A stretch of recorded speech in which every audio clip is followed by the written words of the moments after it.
Советот на јавните обвинители има право да врши ветинг, односно да ги проверува обвинителските постапки, интегритетот и евентуалните сомнителни врски и исплати на некој обвинител. Но јавно не слушаме често за такви законски предвидени активности на Советот, ама за корупција меѓу обвинителите Советот крева раце. Тоа е задача на други институции.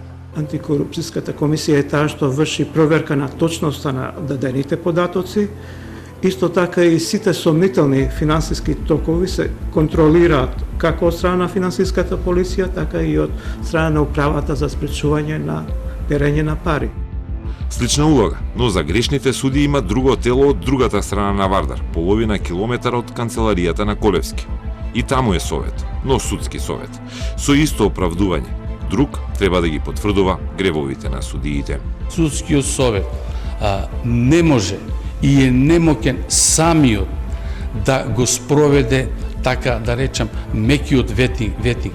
Значи мора тука да се вклучат и другите органи, како што реков, антикорупцијска, јавното обвинителство, комората на адвокатската комора. Чистење во судско-обвинителските редови доаѓа, иако треба да се внимава како се спроведува.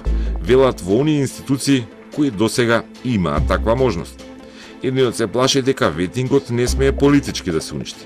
Другиот дека тоа не треба да го смали бројот на обвинители. Мора да се уреди и начинот на избор на членови, експерти во тие тела кои што ќе го спроведуваат ветингот. Значи да нема сомнение евентуално дека тие лица се политички определени или пак се кријат, да речеме, некои политички намери. Треба внимателно да се приде кон ветингот доколку истиот се спроведе на било кој начин, за да не се намали премногу бројот на јавните обвинители, па дури да дојде до престанок на работење на одредени јавни обвинителства.